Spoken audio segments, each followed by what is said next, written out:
Did you know that the larger an animal is, the longer its lifespan tends to be? For example, an elephant can live up to 70 years, whereas a common housefly lives only for a few weeks. Why do vertebrates have a finite lifespan? What happens to our bodies that limits our longevity and leads to aging? Today, we are going to delve into the fascinating world of the biochemistry of aging. We will explore the mechanism behind why our bodies age and what research has been done to combat aging. We'll discuss various theories and scientific advancements in the field of aging. Mabuhay! I am Doc Pam, a medical doctor and a professor in the College of Medicine at the State University in the northern part of the Philippines. I encourage medical students to join me as we explore important topics in medicine. In the stages of life,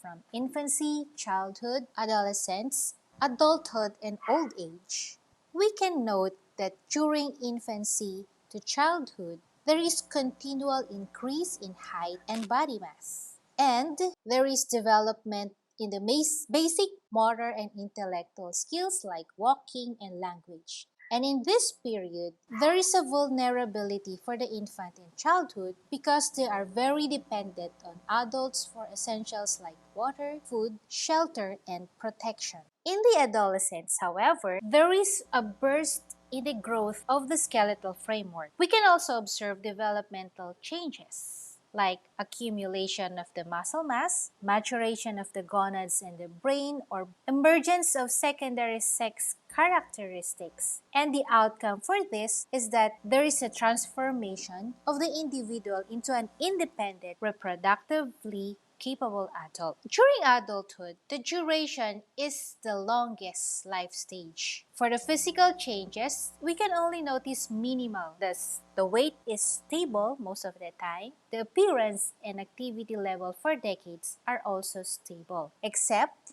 during pregnancy when there is changes in the females. In the old age, we can note that there is physical decline. There is already decrease in muscle and bone mass. We can note that there is also thinning and pigmentation lost in the hair. So, may uban na. And the skin would lose its suppleness and there's increase in blemishes. And we can note that there is also a decline in the attention span and recall. At the end of life, there is decline in the essential bodily functions. What is the biomedical importance of aging? For genetic diseases like the Hutchinson-Gilford, the Werner, and the Down syndrome, this will accelerate the aging process. Let's differentiate lifespan and longevity. Lifespan is the duration of the life of an individual. So, from birth to when he dies. And longevity, it is affected by factors like genetics, and usually it is living beyond the expected average lifespan. During the Paleolithic to the medieval period, the life expectancy was at 25 to 35 years. However, in the Renaissance to the early 20th century, we can note that there is an increase to mid-40s in developing countries. And today, globally, it is at 67 years, and for developed countries, it is at 80 years. There is a misunderstanding that life expectancy is influenced by infant mortality. For a Roman child, the expectancy is at 25 years and the longevity is at 48 years.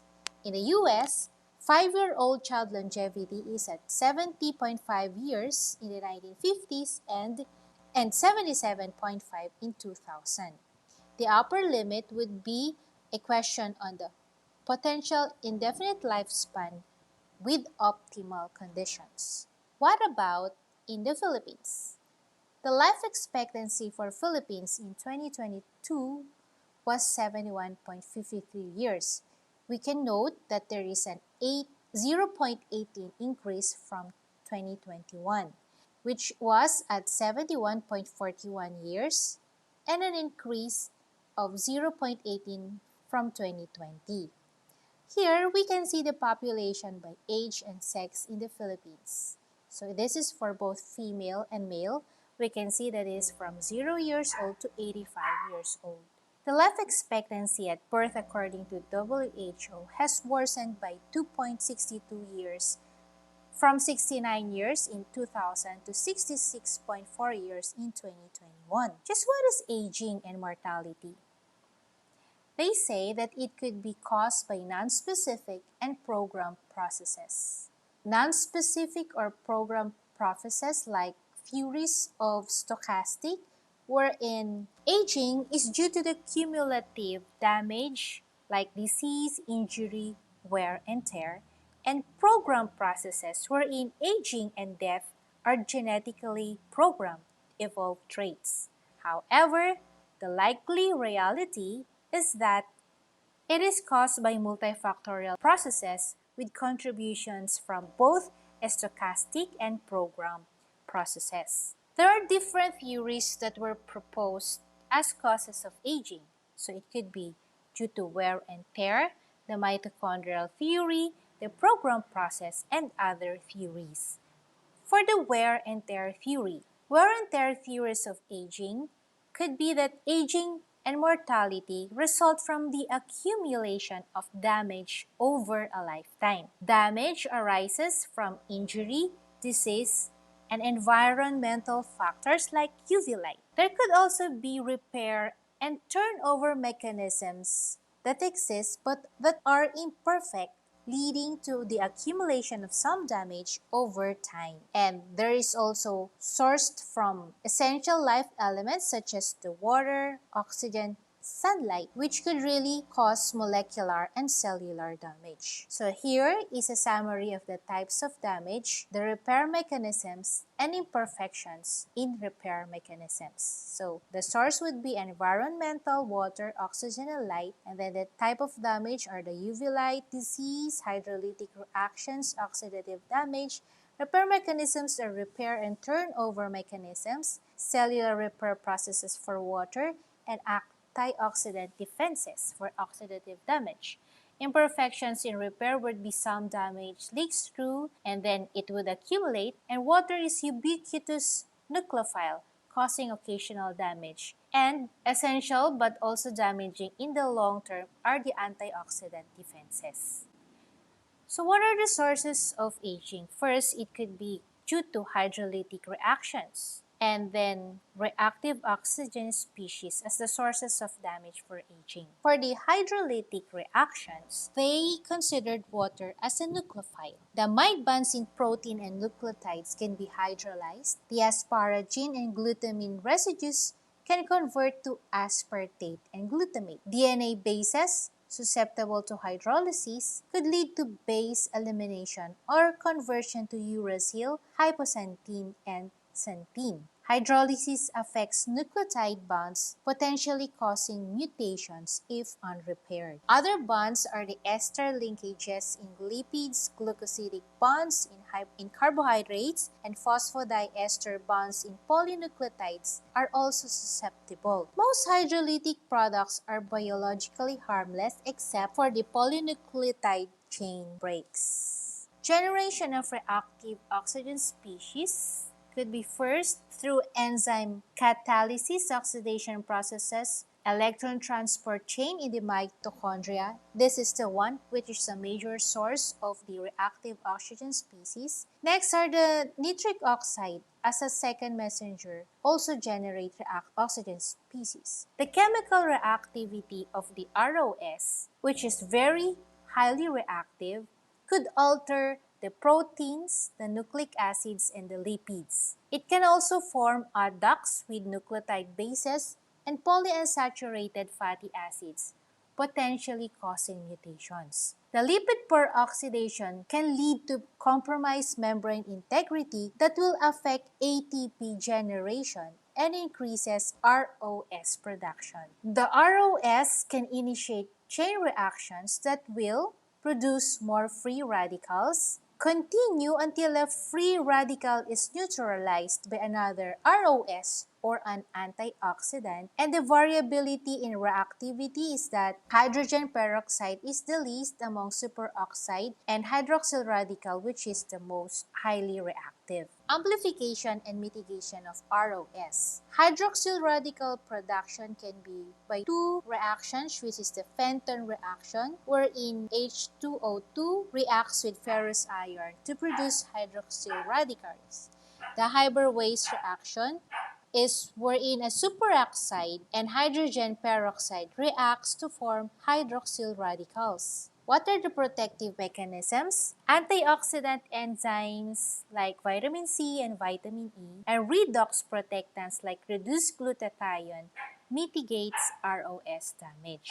After the wear and tear theory, we also have the mitochondrial theory. And this is very interesting because Denham Harmon in 1956 proposed this. And this is the mostly widely accepted theory of aging. It is also known as the free radical theory of aging, or he proposed that aging is due to cumulative biomolecular damage from reactive species, and lifespan is inversely related to the metabolic rate and respiration. For the mitochondrial theory, wherein mitochondria is considered as the major source of ROS. During ROS production, electron transport chain occasionally leaks. So what happens during electron transport chain? The electron transport chain is a series of electron transporters embedded in the inner mitochondrial membrane that shuttles electrons from NADH and FADH to molecular oxygen. In the process, protons are pumped from the mitochondrial matrix to the intermembrane space, and oxygen is reduced to form water. And during this process, it could cause some electron leak. The ROS will damage the mitochondrial, and further damage in the mitochondrial then will also increase ROS production, causing a vicious cycle. What would be the impact on ATP production?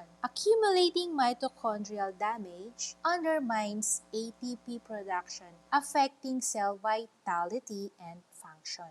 How about mitochondrial genome and repair limitation? Decreased genome encoding is the key components in the electron transport chain in ATPase. And the mitochondrial genome lacks enzymes for DNA repair, and the ROS-induced mutation increase also ROS leakage. How about for apoptosis and aging? The role in apoptosis is that mitochondria play a key role in programmed cell death, selectively eliminating damaged cells. The damage triggers permeability transition pore complex, which would release cytochrome C and forms the apoptosome. And the formation of this apoptosome will lead to a caspase cascade activation, leading to cell death and phagocytosis. And this can be supported by observations such as during aging, they noted that there is increase in ADPH and that programmed cell death is also linked to mitochondria, to aging and morbidity through apoptosis. The UV radiation damage theory. Absorption of UV light by the DNA, RNA, and proteins causes covalent bond rupture and free radical generation. The thymine dimers of UV induces thymine diverse DNA, cross-linking proteins and generating free radicals. What would be the impact? The rapid accumulation of skin damage would lead to mutagenic effects with the potential of the development of skin cancer. Let us look on protein glycation. The protein glycation process is when reducing sugars such as fructose and glucose react with the amine group in proteins and nucleotides, forming glycation adducts. Amadori products or the glycated proteins form crosslinks, creating advanced glycation end products or AGEs. And this impact on long-lived proteins, the collagen and beta-crystalline are particularly affected, leading to vascular and ocular issues such as what happens during diabetes. And this increased glycation variation is due to the high blood glucose levels, and this is used as biomarkers for the diagnosis of diabetes. What are the molecular repair mechanisms when this happens? They said that longevity is linked to the effectiveness of molecular protection, repair, and replacement mechanisms.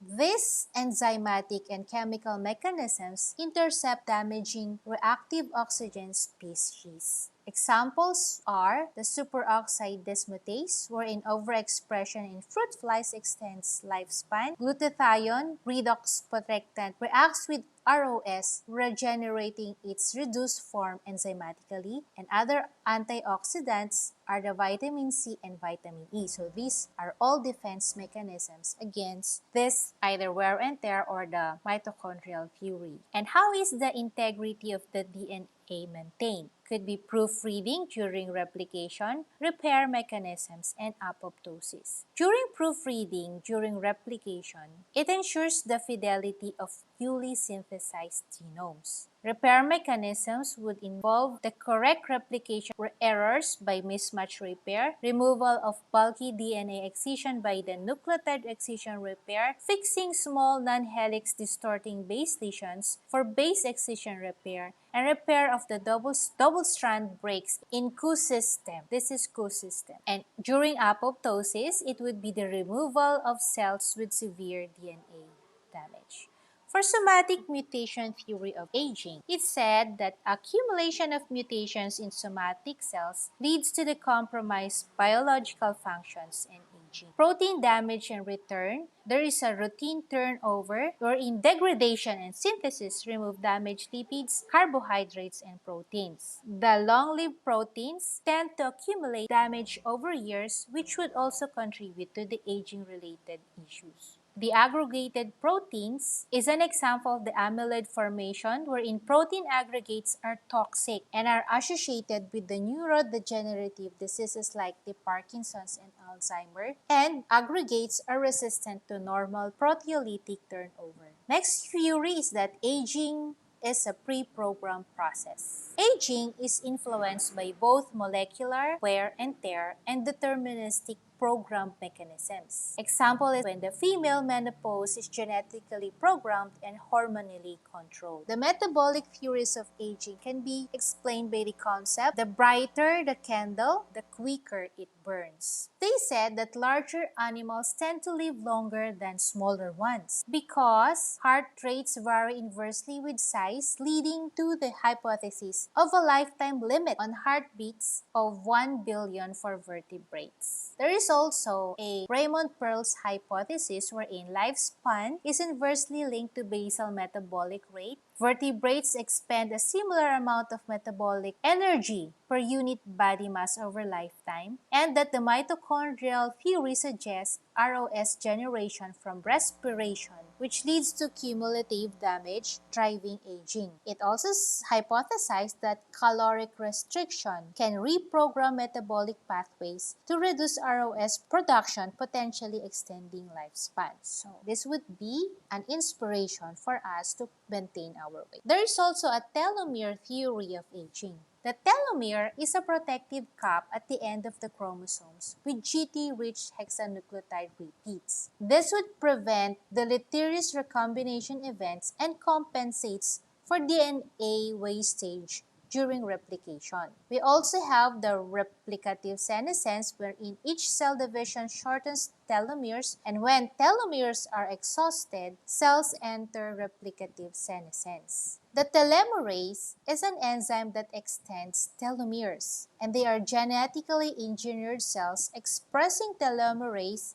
which can divide indefinitely, supporting the telomere clock hypothesis. How did they discover the aging scenes? There is a model organism known as the Caenorhabditis elegans, which is a simple organism with a well-mapped developmental biology. They found that there are mutations in the gene DAF2-2 or the insulin receptor-like molecule which extend lifespan by 70% that can maintain their youthful characteristics. The key aging genes that have been discovered are the transcription factors PHA4, DAF-16, and signal signaling proteins like the DAF-2 and mTOR. These genes influence the expression of aging critical genes and respond to environmental signals, and emphasis on both prolonged lifespan and delaying physiological aging. Thank you, and till next time.